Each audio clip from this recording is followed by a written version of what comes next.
Talmidim Way inSITES, bringing the land to life. In this episode, I want to look at not a site, but a condition. The condition is called Tzara'at, and that is biblical leprosy. And it has a little bit different meaning than what we may think of when we see the term leprosy. Luke 5:12, when he was in one of the cities, behold, there was a man covered with leprosy. And when he saw Jesus, he fell on his face and begged him, saying, Lord, if you are willing, you can make me clean. And that's a great story, which we will go through in our verse-by-verse study in Luke 5. But basically, in one of these towns, there was a Jewish man with a condition that comes to us in English as leprosy. Now, leprosy, as we know it, was not identified until the intertestamental period. So the couple centuries before Jesus was when we first saw evidence of what we also know as Hansen's disease. Because of its similarity, then, the Septuagint translated the Hebrew word in the Old Testament, Tzara'at, as leprosy. But as we go through this little lesson here, we're going to see that there's several differences between biblical leprosy and what we might call modern leprosy. Firstly, in the Hebrew Bible, Tzara'at is primarily a spiritual and ceremonial status, and not necessarily a medical diagnosis. Now, the similarities are that the symptoms included spots on the skin, hair loss, and sores, and then these blemishes rendered a person unclean and forced them to isolate from society. Based on the description in the Bible, however, the sages concluded that Tzara'at was actually a supernatural affliction that would come about due to a number of sins, but most notably, the sin of speaking what in Hebrew is called lashon hara, and that's evil speech. In other words, gossip. Gossip was specifically connected to leprosy. Leviticus contains elaborate procedures for one to be cleansed of biblical leprosy, but really, until this episode in the Gospels, there was no recorded instance of anyone ever being cured. Now, in contrast, modern leprosy is actually a bacterial infection that ultimately affects the nervous system. Skin lesions, deformities, and ultimately we have loss of function of the hands and feet resulted. And what is similar is that prior to antibiotics, there was no cure for what we might call modern leprosy as well. So they had that in common. They had leper colonies that were established to isolate the afflicted and prevent the spread of the disease.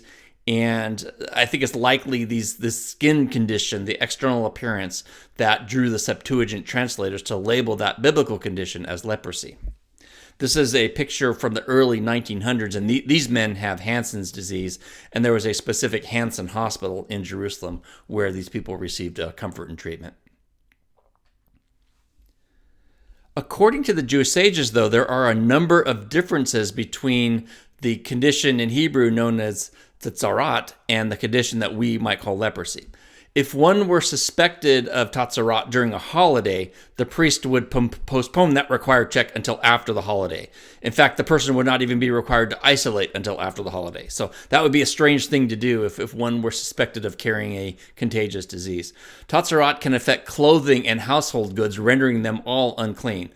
All that is required to make them clean is to remove them from the house of the one afflicted with biblical leprosy. And of course, living items can't contract bacterial diseases, so we have a difference there. In concept, anyway, biblical leprosy is a temporary condition, while we know Hansen's disease is chronic. If one comes in physical contact with a biblical leper, just as Jesus does in Luke 5, ritual immersion in a mikveh is all that is needed to make a person clean. And of course, that is not a sufficient remedy if one comes in contact with an infectious disease or contagion like modern leprosy. So we've got some differences there between biblical leprosy and Hansen's disease. The big thing that the Bible wants to communicate is that leprosy in the Bible is a spiritual condition more than a wicked one. And it's also one that is uniquely Jewish because the Lord hates evil speech and he hates a wicked tongue. There's hundreds of verses that talk about this.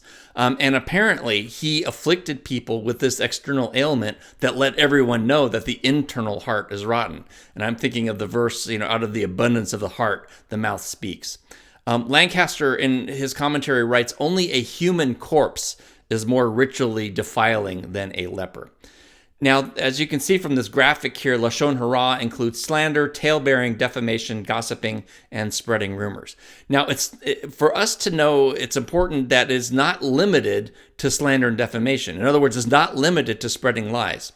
A specific focus and a specific aspect of Lashon Hara, and perhaps our biggest problem, is spreading something that is true, but is done so to harm someone else. And one way we kind of fall into this trap, we may not think of ourselves as gossipers, but whenever we say, oh, we need to pray for so-and-so because let me tell you what's going on, that's gossip. And if anything we say makes another person think negatively of the person that we're talking about, then that's gossip. A rabbi once told a local businessman who had hurt someone else by his words, he said, true, not true, that makes no difference. You just cannot tell stories about people. That is all Lashon Hara, slander, and it is like murder, because when you do that, you kill a person's reputation. And so when we think of leprosy in the Bible, we need to think of it as this Lashon Hara, this type of murder, killing someone else's reputation. And we need Jesus to cleanse us from that. I found this quote: when non-observant Jewish people talk about how difficult it is to observe Torah, they usually mention the Shabbat or the food laws. Yet the laws that are most commonly violated are the laws regarding improper speech. And there are many of them. And the biggest one actually is said in association with loving your neighbor as yourself. And let's look at that on the next slide.